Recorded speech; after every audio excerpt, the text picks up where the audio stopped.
Alrighty, folks, it looks like it is about time for us to get started today. First and foremost, I just want to thank you so much for your time and for being here today. I know there's a million different videos that you could be watching on YouTube, a million different ways that you could be spending your time. So I just wanted to say a very welcome thanks to all of you. For anyone in the chat so far, please let me know what types of events you are throwing.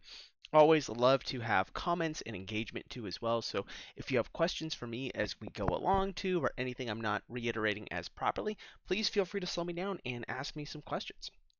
So just to briefly introduce myself, everybody, my name is Sam Jameson with the Eventbrite Boost CX team. And to give you a little context of what I've done over the past few years, I've worked with event creators of all different types of verticals, really helping them hone in on the power of digital marketing, email marketing, etc., to really help actually drive ticket sales for their events and bring everybody together. So I'd love today to share some of my learnings that I found, talk you through what exactly is Eventbrite Boost and what is Eventbrite equipping you with from a marketing perspective to help you ultimately drive more ticket sales for your events. So jumping in, first and foremost, I just want to address, the elephant in the room that event marketing really can seem like a challenge.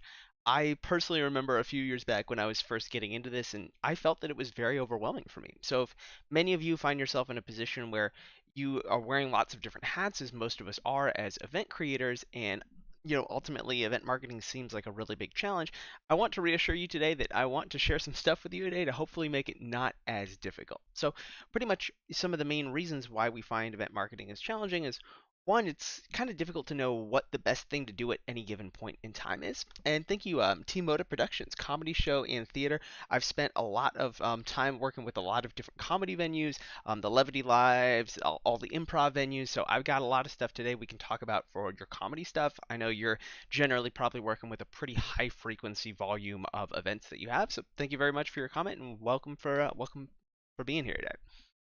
And then second, a lot of the tools that we use for event marketing might kind of be out of our price range or too expensive for us to use, or they were designed for some organization that's spending millions and millions of dollars on ads, and that's not necessarily the position most of us find ourselves in.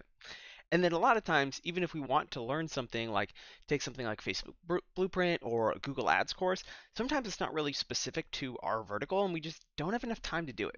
And then lastly, I feel like this is what most of us see is, we might go into Facebook, we might hit something like a boost button, put 50 bucks behind an ad campaign, and we have no understanding of how that ad dollars that we were actually spending really helps benefit our events.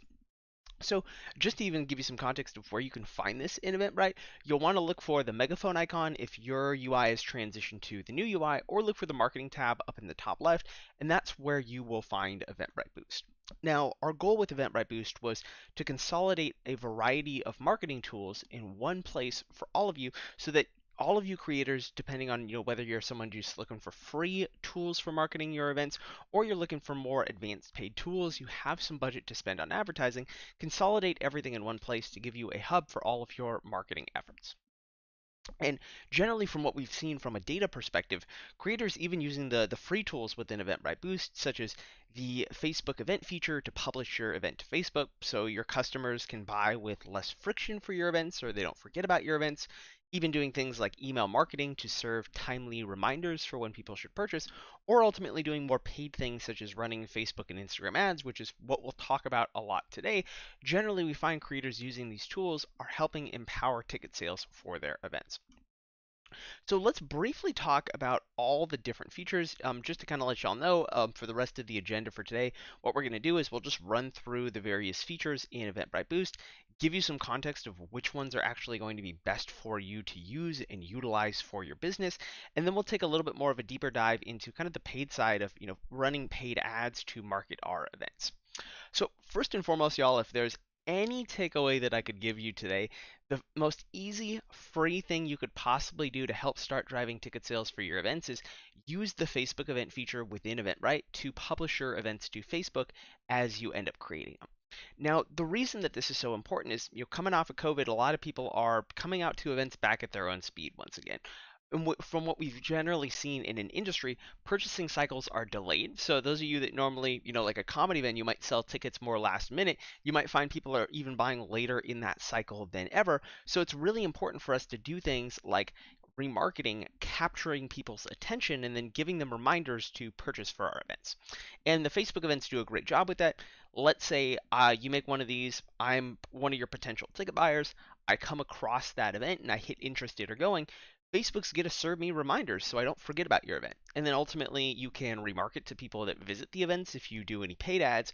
But also, at the very least, your customers can directly buy tickets. Unfortunately, this doesn't work for online events. Facebook doesn't really support it, but for any ticketed event that's actually in person, your customers can buy tickets directly within Facebook without leaving. So it's almost even easier than them clicking on a link to go to eventbrite.com to make that purchase. So, y'all, any takeaway I could give you if you're not using this feature, it really only takes like 30 seconds to a minute to publish after you've made the event on Eventbrite.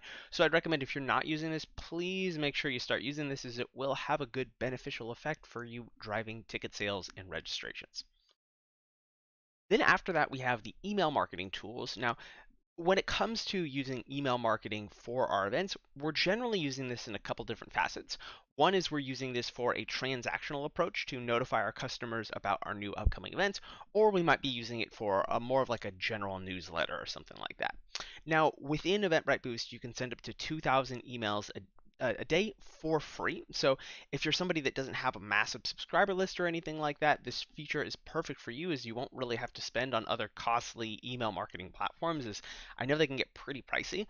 But we have also made recent updates that if you want to send up to 6,000 emails a day, you can sign up for one of our paid plans starting at $15 a month. And that might be a great way to consolidate the number of different marketing platforms that you're using. If you're paying a lot of money to another email platform and not sending out a massive amount of emails, this might allow you to really save and consolidate on costs, especially if you're primarily just using this to really send out emails regarding the events that you are throwing in upcoming. And it's really easily creatable. It's really fast to create these emails and then send them out to either your past attendees or anything like that, or any other mailing list you have. You can always upload lists that you have from outside of our platform as well to use.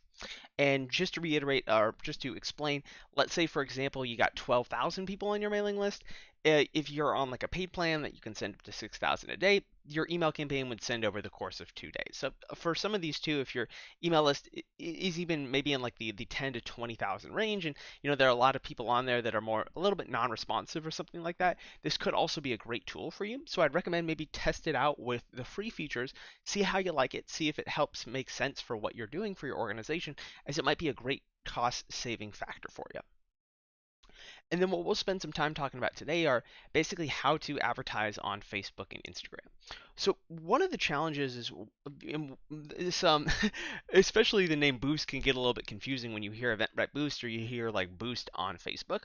Normally, if you're working like directly in Facebook or Facebook Ads Manager and you press that button that says Boost, basically what you're doing is you're paying Facebook to help promote your ad or your event, but the challenge is it's normally going out to one part of your purchase funnel.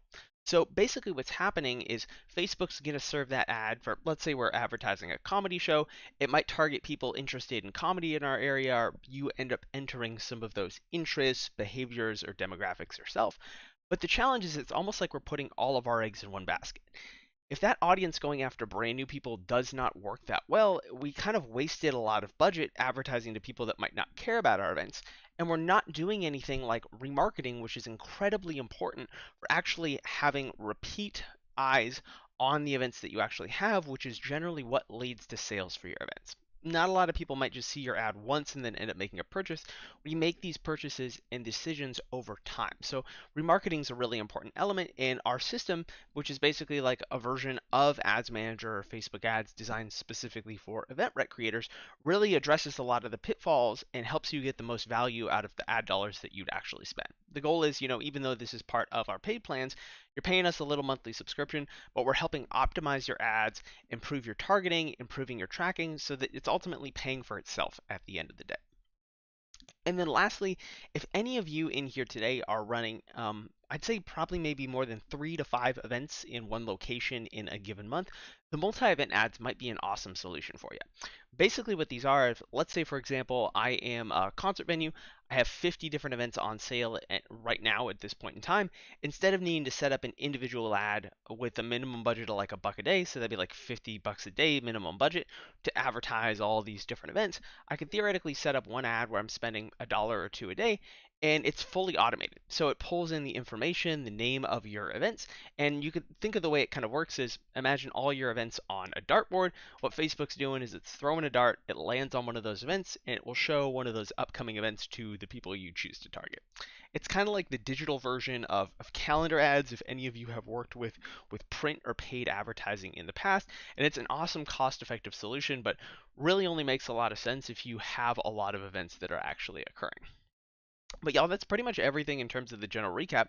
Let's actually jump in and show you how to build some campaigns today and kind of briefly talk about some of the best practices. So just a reminder, you'll find Eventbrite Boost if you click over to the marketing tab or you look for that megaphone icon. And then what we'll want to do here is go ahead and click on the button that says Add Campaigns. So when you hit this section, and I'd encourage you, even if you're not trying to run a bunch of ads, come to this section just to get a little bit of general info, as what we've tried to create is a graph that visually shows a representation of when your customers normally purchase over time. One of the biggest things for us to make sure we're addressing when it comes to digital marketing is we want to make sure that we're spending on ads when our customers actually have purchase intent. If you and I were to open up a, we're doing like a outdoor beer fest in the middle of the winter, like 2 years out from now, and we don't have any past sales data that supports people buy at this point in time, if we blew 90% of our advertising budget right now, we shouldn't expect to see any results whatsoever because we know our customers aren't likely to purchase. So what you want to be considering in the back of your head is, am I reserving enough budget for these periods where my customers might be likely to purchase? So like, Team Moda, for example, most comedy venues that I generally work with, they're generally selling the majority of their tickets, unless it's like a really hype event that sells out quick, probably within the last like 3 to 4 days. So that would be like a time period where you would really want to focus on actually having your marketing spend occurring, compared to spending all that budget a couple weeks out, and then you don't have any budget to market in the last couple days when people are actually really interested and there's urgency to buy for your event. And part of the way that we've tried to also address this challenge of figuring out what kind of ad campaign should I run at any given point in time is we built a system that all you have to do is choose the Eventbrite event you want to advertise, and based on where you are in your sales cycle, we'll give you a recommendation on what type of campaign you should run based on how your customers purchase. So all we got to do to start a campaign is we'll just choose the event we want to advertise, and we'll click this blue button to jump into the process.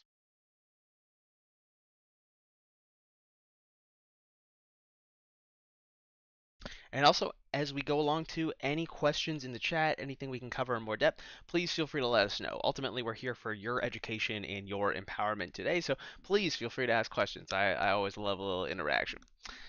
So the first step of creating your campaign is simply choosing, what event do we want to advertise and what's the objective. If you just want to roll what we recommend, you don't have to change anything in here, but just to give you all a little context of why you might run one objective over another, the ad that says get people to buy tickets on your website generally is an ad that we're just sending people to eventbrite.com, least amount of friction possible to get them to buy the ticket. Now, these ads are great when there's urgency for your customers to buy, but if there's no urgency, you might want to explore something like running a campaign that gets people to RSVP to your Facebook event. So, the importance of creating an event on Facebook is you can also promote that event. And the way these kind of campaigns work is it'll send people to that Facebook event. Even if they don't end up purchasing, they just visit the event, you can remarket to them, and your campaigns will continue to remarket to them that you make in Boost. But also, if somebody RSVPs, they're going to get notifications, and they could also buy a ticket directly in the Facebook event. So I really even encourage you, if a lot of your primary demographic is actually on Facebook as well, try running some RSVP campaigns. As some creators in certain countries like the UK and Australia, these actually tend to work really well, maybe even a little better than the States. I think we just have really poor attention spans nowadays in the United States, which is why, sometimes sending people directly to the ticketing link easy as possible to buy works. And then there are engagement style ads, but these sometimes go after a different subset of people that would be likely to like or share your post, but don't actually get off their butt and go to live events. So kind of all we're doing here is we're choosing, okay, what's the objective and then what's the event we're advertising. If you just want to roll with the automatic suggestion we give you can feel free to click continue, but you could also change up the destination. So if you wanted to promote a collection on Eventbrite or send people to a specific link yourself or advertise a Facebook post you already made or something, you have a lot of different options. Now, in the next step, basically, this is how we decide how we're going to pay for the campaign and what pages it is going to be running from. Now, just to be crystal clear, guys, it's if the world was an ideal scenario, we could run ads for free, but you can't run ads for free. Facebook and Instagram still need to get paid for these ads at the end of the day. So if you were going to spend a $50 budget on your ad campaign, basically you're going to pay Facebook $50, and the way that works is you set up something called an ad account. Kind of think of this as like a payment method you set up with Facebook. So when you spend $50 on an ad campaign, your card will get charged $50. So all we're doing in this top section is choosing what's the Facebook account we want to pay for the campaign with, and then what are the Facebook and slash or Instagram pages we want it to run. Now, you might notice something down towards the bottom that says Facebook Pixel here in this section. Basically, y'all, what a Facebook pixel is, or if you've heard anything about pixels or changes in the news or anything like that, basically, pixels and cookies are kind of the same thing. And they serve two general purposes. One, think of a pixel as like, if we're looking at a book or something like that, and a book is comprised of different like words and sentences, a pixel is kind of just a little piece of code on your web page, and it allows you to remarket to people that visit that web page, but it also is essential to us tracking purchases that come from the ad campaign. So this is how we can help you actually try to understand, like, I spent $50 on my ad, I make $100 back worth in ticket sales. This used to be a pain to install, but we actually install it automatically for you. So you won't even have to choose anything. I just have multiples, so if you're someone that's a little more advanced, you can choose which one you want. But in this section, normally it will automatically do that for you, so don't even worry about it. Now, the next section is where we put in the location we want to target. This will automatically pull the location of the event you create on Eventbrite as well, so you might not have to do anything here. My event was based in the entire US, so if you ever leave the box blank, just hits the whole US by default. But let's, for an example, we can choose like Los Angeles right here, and then down towards the bottom, think of this as a lower bound for the age range of who we're going to target. So if it's a 21 and up event, or the ad creators we're using have some sort of suggestive content that might not be appropriate for people under 21, you can always kind of set a lower bound for the age range here and then click continue. Now, y'all, when it comes to the next step, this in all honesty was kind of the hardest step for me when I was first learning the platform, so I want to spend maybe a little more time explaining it to you. But this is the section where we're deciding who we are going to target with our ad campaign. Now, normally when you run a campaign in Facebook, what you're probably doing is you're only marketing to an interest audience. So, if we were advertising comedy, we might be targeting people interested in stand-up comedy, different related interests, or things like that. That does a great job of going after new people that might not be familiar with our business, but you have nothing that's marketing to the people that actually have higher purchase intent. And that would include things like people that interact with you on Facebook and the Facebook events that you publish, people that have purchased from you in the past on Eventbrite, and people that visit your web pages to check out your events. So basically, what Eventbrite Boost does on the back end is we help you kind of create an ad campaign that would have been created by like an agency where they address all these different factors. So instead of just having one audience that's going after new people, we're going to help you create multiple audiences without really having to do a lot of work. So you make sure that we're A/B testing multiple audiences, so we're not putting all of our eggs in one basket. And then you're also addressing, both new audiences and everybody that's already bought from you in the past, people that interact with you on Facebook, basically your remarketing audiences. So normally all that you're doing in the first section is you're entering in some interest. So for an example, if and we'll automatically suggest some to you, but feel free to, get rid of these and enter things in yourself. So you can always enter in interest here. What I normally would suggest is you probably want to put in around 5 interests related to what you are marketing. So let's just say, you and I go into the business of throwing some yoga events. The easiest way to come up with interest for what you want to target is type out something broad related to your event. So if it was physical fitness or yoga or something, I might go ahead and type in something like yoga. Then I might go ahead and type in something like fitness here in this section. You normally just want to type stuff out to kind of see what you could even get from Facebook in the first place here. We can kind of zoom into some interest. So then boom, like physical fitness, we could also type out maybe yoga like one more time just to see what we could kind of hit. And then you could always get recommendations from Facebook. So generally, you'll be kind of identifying some of these that work a little better for you than others over time.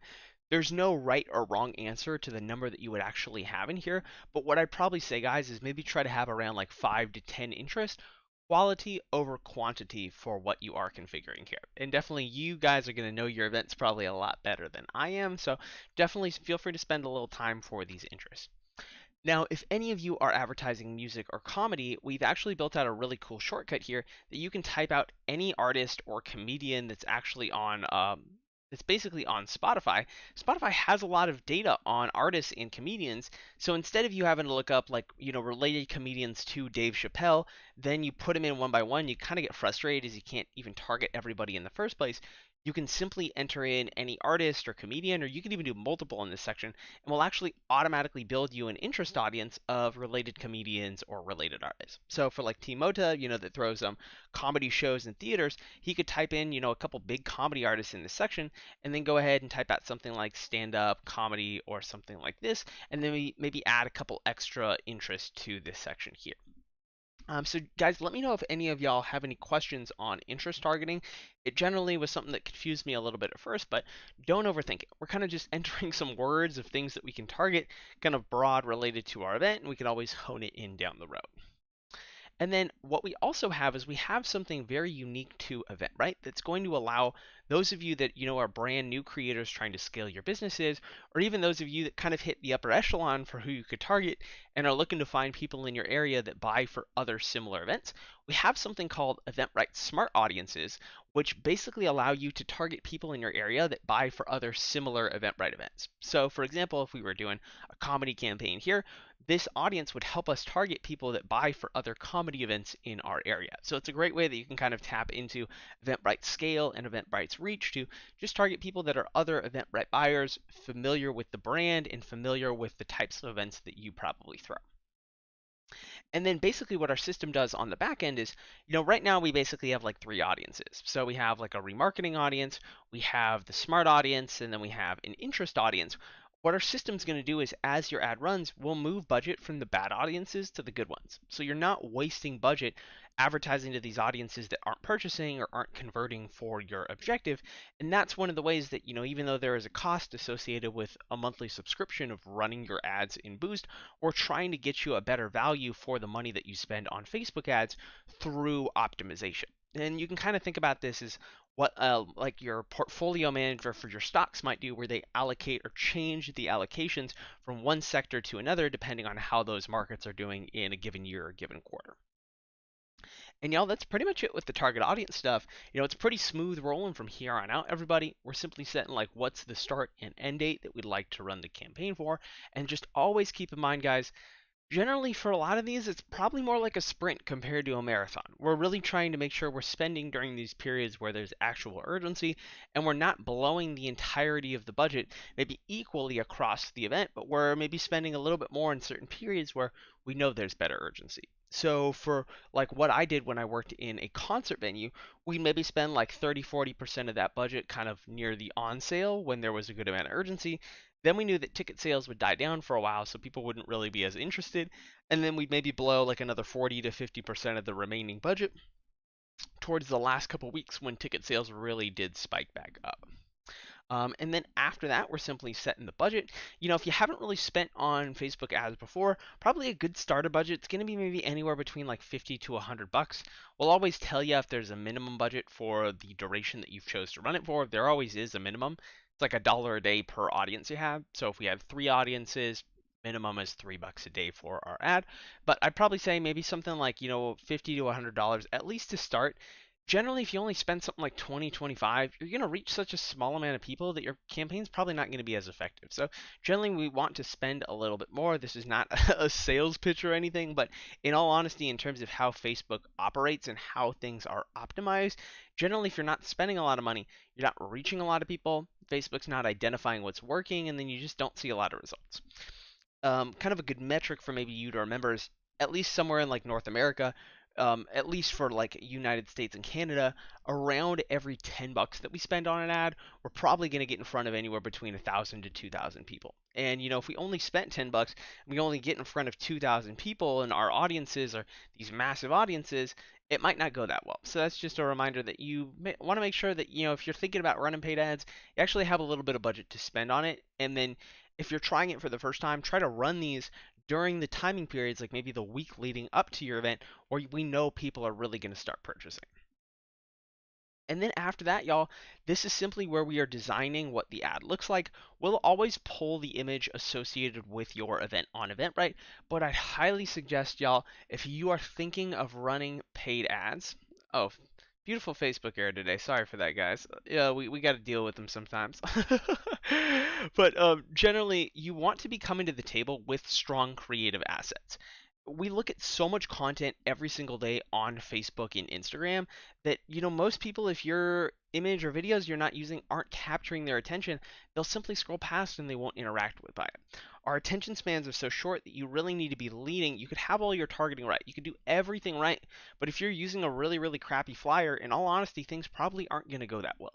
And even some suggestions that you could do of how to get better video content for your ads is, if you go to your event or have somebody go to your event, literally have them whip out their phone, shoot a little bit of video content, and you could go into something like Instagram. I don't know if many of you are familiar, but Instagram has this feature called Reels where you can basically make these custom little videos. So you could chop together a couple, like, 3 to 5 second clips of what it looks like about your event, put them in a nice little video, save that video to your phone, upload it to your computer, and then use that for your ad creative. Generally, when it comes to events, everybody, we're trying to help give the people that possibly might be attending our event an understanding of what the experience is like. Events are experience driven scenarios, and we want to make sure we give context or help that person get a visualization in their head like, man, I might have a really good time at this event, or I would really like to attend something like this. Looks like everybody had a lot of fun last time. So I'd highly encourage you, if you can, try to come to the table with some of those videos if you have them. If not, I know ultimately we're just working what we have to work with, but if you are considering for your brand really taking things to the next level, it is going to be important for you to use things like video content. And then post-text, I'm sorry, we're having a little issues with getting the example pulled up here, the preview directly from Facebook. But basically in this section, post-text is what shows above the image or video. We just want to give some context as to like what's happening, is there any sense of urgency, when's the event happening, what am I getting myself into. And then for most of the other stuff, you can probably leave like the headline, link description the same. And then lastly, the call to action. This is what shows up on the button that people would click to either go to like the Facebook event or go to, in this case, our direct ticketing link on Eventbrite. We'd probably want to use something like buy tickets if it's a paid event, but if you are advertising a free event, you could always use something like sign up. That might potentially make a little bit more sense. And y'all, that's actually the last step of setting up an ad campaign. Before we jump off today, let's kind of give you an example of what the data of looking at a campaign that you run in this platform actually looks like.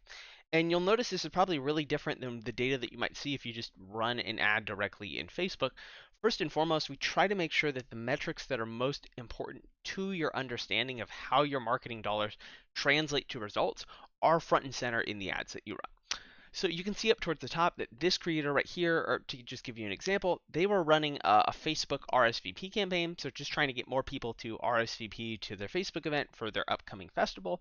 And they actually got a crazy return on this one. So they made a 42x return, spent around $250 and made around 10K back worth in ticket sales. Now, just to be entirely honest with everybody, this is a crazy standout example. They were advertising an incredibly good event that was backed by demand, that had great images, great videos that they were utilizing. So this is not what everybody might find themselves in, but I just wanted to use this as an example to highlight when you do everything right, when you are advertising good events, when you have demand, the power of what Facebook and Instagram advertising can actually bring to the table if you do things properly. So also to mention the mechanism of how they understood, like I spent $250, I made 10K back worth in ticket sales, is through that Facebook pixel, which the way it works is somebody clicks on the ad, they then go to your Eventbrite pages and buy a ticket, or they simply view the ad, then they make a purchase. That's how we can track those purchases. Now, I don't know if many of you have heard about the Apple iOS 14 changes, which kind of happened around this time last year, but anybody on a newer Apple device can actually opt out of this type of tracking. And from what we're seeing in, hotter topics around data privacy and things like that, 90+% of people here in the United States are actually opting out of this type of tracking. So, generally before this change hit, the average return on ad spend for all creators in Boost was generally for every dollar they spend on advertising, they make around $8 to $9 back in ticket sales. After we've seen these changes of people opting out, the new average is closer to a 2x. The efficiency of advertising, I don't really think changed that much. It might have gotten a little worse, like 10 to 15% or something like that. But basically, what's happened is it's harder for Facebook to take credit for the purchases it drives. Now, one thing Boost does on the back end is we use a kind of a workaround called offline tracking, where if Sam buys for your event using the same email he uses on Eventbrite and the same one on Facebook, we can actually track that purchase even if it wasn't through that Facebook pixel. So, one of the unique advantages to Boost is we are going to give you the most accurate tracking possible out of anywhere you can be running Facebook ads nowadays after a lot of these changes. But even throwing the sales data out the window, we're still going to have stuff like how many people overall did we reach? How many eyeballs that were actually seeing our event? How many people ended up interacting with this ad in some capacity that are now in the remarketing audiences that our campaigns are continuing to hit? And if you were to manually optimize these budgets or campaigns, like how much time are we effectively saving you if you yourself or like an agency were to do a lot of this for you? You can get a graph of how these metrics change over time as your campaign runs as well. And in this section, he was using a really good, mixed audience. So he had like an interest audience. He had another one here where we was targeting all the remarketing segments, so like past buyers, people that interact on social media. But then he was also using a couple other audiences that Boost helped automatically make for him, such as taking the data of people that bought from his events in the past and using that to go after people that were similar. That's something called a lookalike audience, where you give Facebook or Instagram a little data, they kind of analyze it and spit you back a new audience. And Boost actually takes care of all this for you automatically, so you don't really even need to put in a lot of thought into creating the campaign. And then lastly, down towards the bottom, you can always A/B test different creative variations if you want, but this creator kind of just stuck to one here. So guys, just to kind of recap, why would you actually use this system over just making your ads natively in Facebook? One, you're going to get more accurate reporting and a better understanding of how your ad dollars actually translate to results like sales and registrations better than anywhere else that you possibly can be doing this. Two, we're going to help get you more of a return and drive more ticket sales for the same amount of advertising dollars you're investing by helping improve things like the target audiences that you're hitting, helping you run the right strategy, but then additionally optimizing your budget so we make sure we're not wasting budget on the wrong audiences. So y'all, that was pretty much everything that I wanted to cover today. And just as a recap too, if you're not looking to do paid stuff, at least work with the email marketing tools and publish your events that you make on Eventbrite over to Facebook. That's probably one of the best starting points that you could do. And then if you ever want to try this, we do offer a free 14-day trial. Literally all you have to do is just go into the marketing tab and you can simply launch a campaign in this section. And basically you won't have to cancel it. You'll still need to pay for the cost of the ad. So if we spend $50 on the ad, still got to pay Facebook for that. But then ultimately, you can have that free 14-day trial to try running some ads. And I'd say try running it maybe leading up to your event. Not maybe in the middle of your event when you're months and months out and people aren't going to buy, is you're not really going to get a good understanding of how paid ads actually help you and your business. So, y'all, that was an absolute mouthful that we just ran through today, but I just want to take a quick pause. Before we jump today, did anybody have any questions? Anything that we could possibly explain in a little bit more detail that you had a hard time understanding? I know it was a small group of us here today, so I just wanted to thank you and say a big appreciation for your time. It means a lot that you came here to actually learn and take the initiatives for all of your events. So, just wanted to say thank you, and you're doing a fantastic job with everything that you're doing, trying to grow your businesses and organization. And I promise you, if you actually learn and invest time with this, this is really going to push waves for you helping grow your organization and ultimately scale out your events. So we'll give it a quick sec. There is a little lag to the YouTube chat, but just if anybody has any questions, feel free to drop them in the chat before we hop off today. And if you have questions later, you can always reach out to us via our support channel too as well, and we can give you some guidance on how to get started or what might potentially be best for you as well. And then I pretty much do these every Thursday, so feel free to jump in at another point in time if you ever have questions for me specifically as well. But thank y'all so much for your time today. It's really appreciated, and I hope you have yourselves a blessed rest of your week. Take care, everybody.